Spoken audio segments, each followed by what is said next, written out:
Can the Cavemen be a plus 500 team this year? Let's find out. I'm here with Coach Cale Sanders going into week 7 against Oregon Mountain, coming off of a win, which is huge. Coach, thanks for being here. Absolutely. Thanks for having me. Let's go ahead and get started with some pretty cool news, exciting news from the Chamber of Commerce.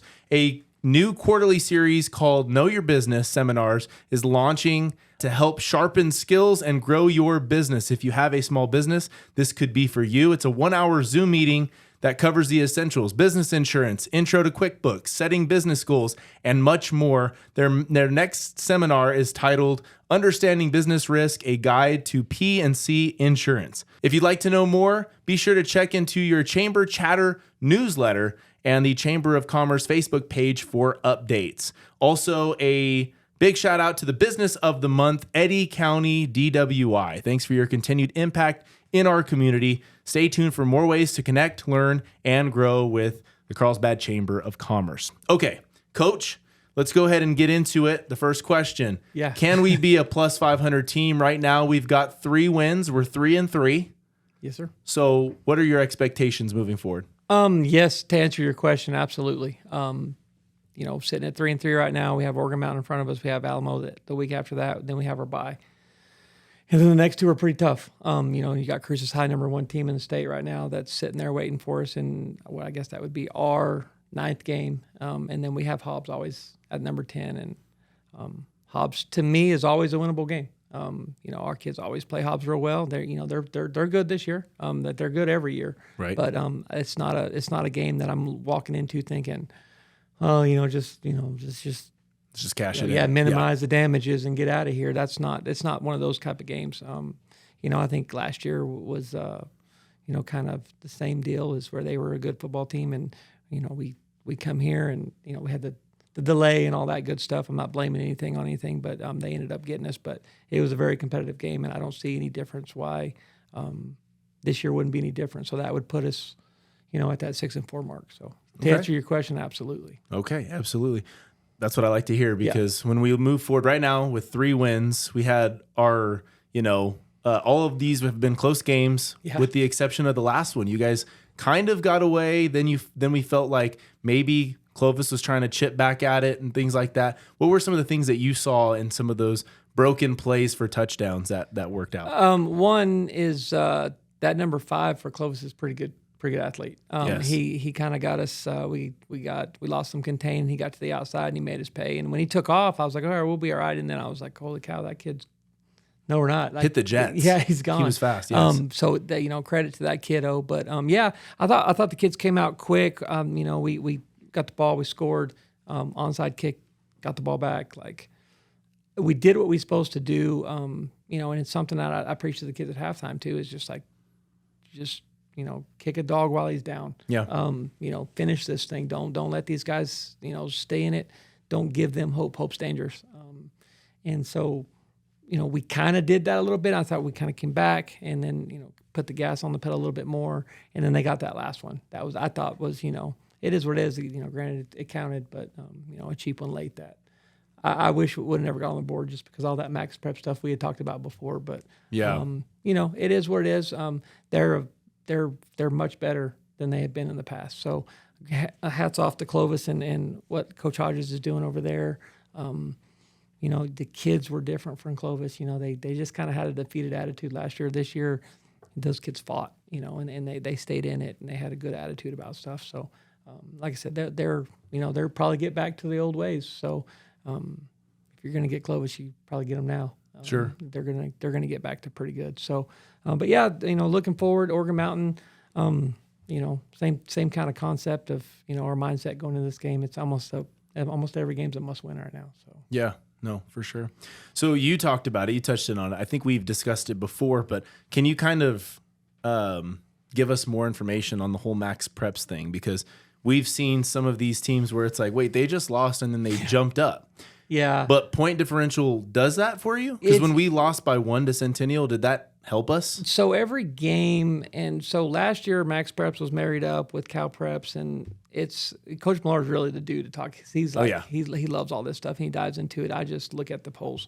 But he understands how all the gears turn within there and why people get ranked. So every game, you get an opponent number. Like, if it's a really good opponent, your number's, a greater value.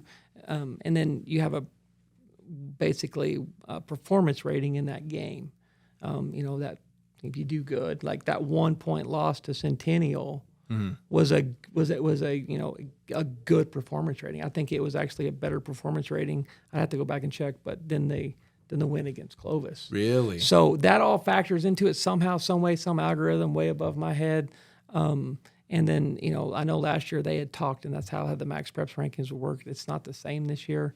Max Preps aren't going off that exact same algorithm, I guess, for lack of better words. But yeah, it's a mess. It's so to us, it's just like you got to beat every team that you can possibly beat, and unfortunately, you have to put up as many points and have a point differential, make that win look as good as you can get to get the best performance rating, and then let the computers do it after that. Right. Which it kind of sounds like college football and the the unknown, really. But when you go into all that other stuff, then you got coaches polls, and then you have all this other stuff, which I hate the coaches polls. It's so subjective.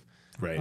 There's teams on the coaches poll that that shouldn't be on there, and it's just, I don't know. I wish they would make it public. It's okay. Let me see who's voting for who, or just get rid of it in general. Because, if I really wanted to, I could be like, oh, I'm never putting Cleveland on there, and it's just, you could do that, and you could turn it in, and and they're going to count it. Yeah, it's just like, come on, like it's just if you got a coach that dislikes a certain team or wants to keep, there's a gamesmanship within that, I guess. I just get it. I get the email. I put it how I feel, and then rock and roll. But I imagine people are trying to skew the coaches poll in some way. Yeah. So you kind of a little bit got into it, but we talked about the fact that against Clovis, you guys scored early. First off, you came out with a kick return that was a touchdown, but it was called back for a holding. What did you see on that? Because I saw the replay.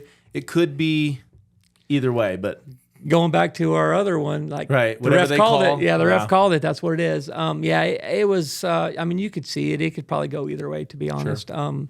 We got to be smart about that stuff. But when you got someone like Bobby back there that can make plays, and I don't think that it made a difference in the result of the play or the end of the play. But they called it. It is what it is.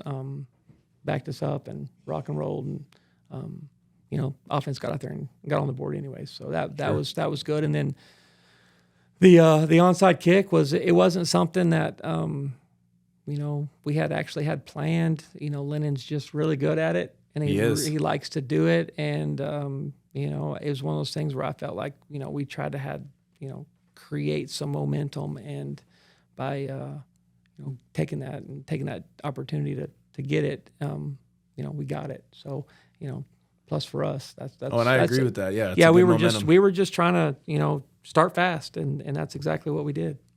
So would you say, is it safe to say Lennon's a top 3 kicker in the state? Is he listening? I don't know. I have no idea. I promise he's listening. You're just the poll. Yeah, he's going to listen. No, I think so. Absolutely. You look at Max Preps, in 6A at least, I think he's tied for number 1 in field goals. Wow. And a little bit of that is, falls on me. He probably could kick a couple more, but we have gone for it in some situations down there where we, very easily could have kicked a field goal. I could go back and look and see what the end results of those things were, but he's pretty automatic, and he's getting really good at that onside kick stuff. So yes, he is. That's definitely a weapon, and he's one of those guys where he can kick it deep, and then he can place it. If we need him to pooch it over here or squib it over there. I saw a thing on, I don't know if it was TikTok or Instagram the other day. It was a kicker, one of those YouTube kickers, and he was kicking knuckleballs. And the ball was like crazy hard to catch, and it was moving all around. And I just sent it to him. I said, here, learn how to do this. And he probably will. So I hope so. I hope he does, because it's pretty wild. His line drives look dangerous to catch, too. Yeah. So I've seen some of those. But one of the questions that I had watching last game and all the games this season, do you guys at half go and warm up at all? Because when we come out, we're not doing, jumping jacks or stretching. We just go out there. Is it just, hey, you guys are young, you're ready to rock? Or roll the ball out, let's play football. Really? Okay. Again, back to our training type stuff. It was funny you say that, because Centennial, Coach Campbell actually was like, "You guys were only out for pregame warm up for like 10 minutes, and then y'all went back in." He's like, "Did y'all warm up in there?" I'm like, "No." We stretched real quick in there, did our little atomic workout is what we call it, but we just come out and roll the ball out and play. Like that's how we practice. That's how we do every single day. Our kids are used to it. To me, why sit there and warm up for an hour out there and burn some gas that you're going to need in the next 3 hours? Sure. We try to keep them as fresh as possible, and that's part of it. And that's the same thing at half.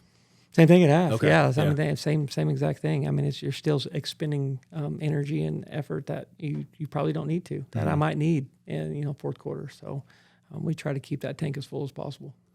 One of the things that I wrote down at the game was wondering what you talked to Marley Munoz about when he's running and he's running into traffic. We saw him kind of rush into somebody, and sometimes it's kind of scary. Fans, coaches, maybe. Yeah, he's a big guy. He's smart. Yeah. I mean, he's strong and fast, but you hate to see him go down. I'm begging him to not go smoke people. I figured. Please look around, Marley. Like you practicing slides? We got, Eloy's still kind of banged up a little bit, and yeah. There's we don't have a whole lot of varsity type guys sitting behind him. So like, I need you to be healthy. Please just step out of bounds. So we watch film. I'm like 2 more steps to the right, you could have got the same amount of yards and just stepped out of bounds.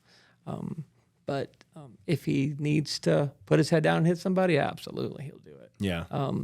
Like I said, he's one of those guys that I don't know. I guess he's been watching Brock too long or something. I don't know. Yeah. But yeah, I'm Cam like, some of you guys, please just step out of bounds. Like it's a long season. Yeah, it is. I think Brock's already at over 100 carries. So that taking a toll on your body, just bulldogging everybody. Right, exactly. Trick play. You guys got a trick play that worked, ended up in a touchdown, looked nice, but it was close. Yeah. Yeah, so tell me about that.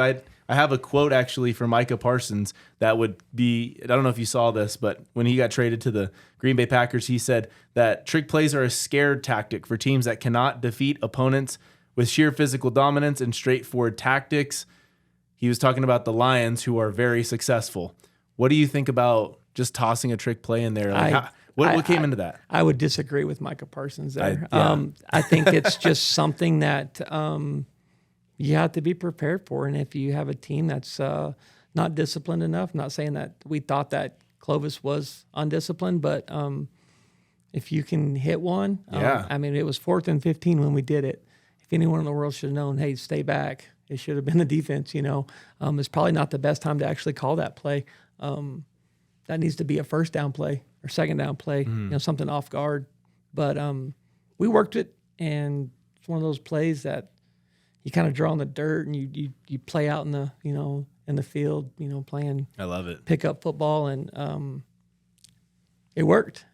It almost didn't. We almost botched the first very part of it. Yeah, we missed an assignment up front. We were supposed to slide to the left, and we did not, and so we left the guy wide open. And he actually met Brock right before he pitched the ball to RJ, before he pitched it back to Marley. But if you watch, I mean, Bobby there wasn't anybody close to him. The poor corner, you could tell like he saw Marley throw the ball, and he turned and looked, and the kid said he said a couple of choice words, but oh, I bet.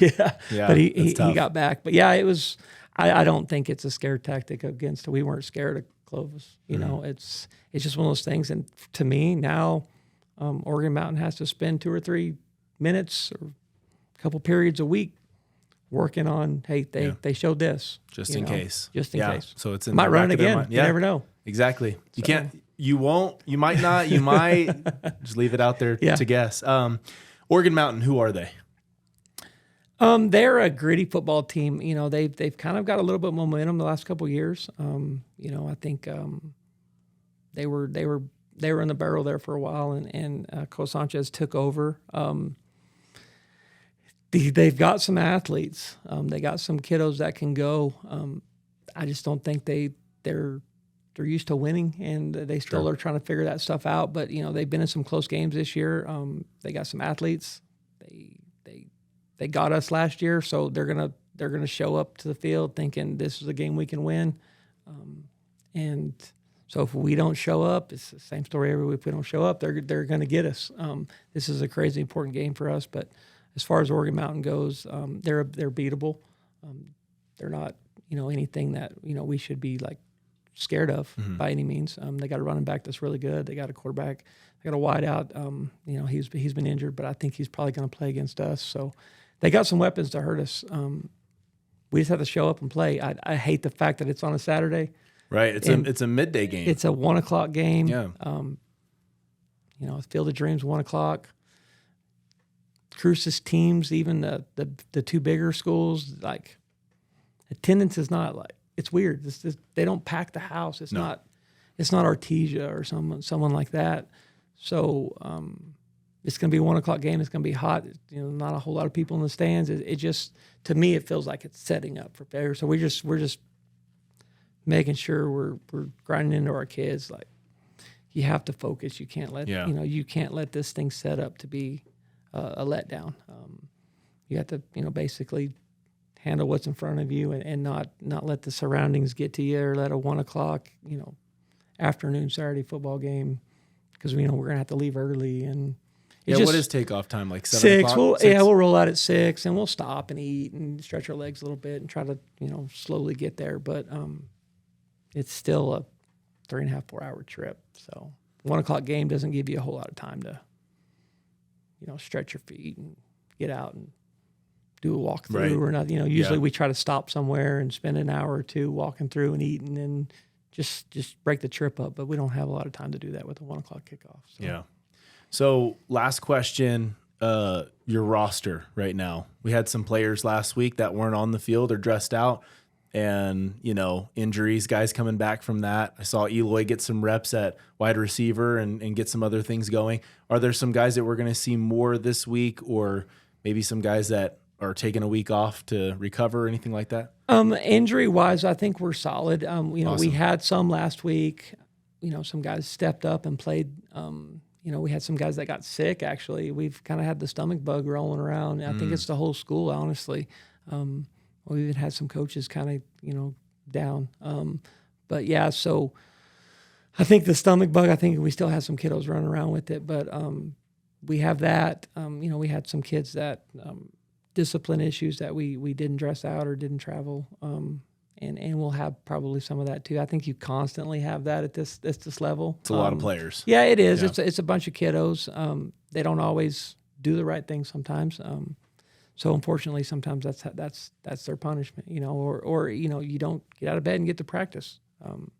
At some point in time, these kids have to face the reality of responsibility, and they just can't do whatever they want. I tell the kids, I don't want to say it, but I'll lose without you, if that's the case, because at the end of the day, the program is bigger than everybody. The program's bigger than me. It's bigger than the kids. It's bigger than anything that you can imagine. So you have to protect that. And if that gets out of control, or I lose the respect of the kiddos, we're toast. We're done. Yeah.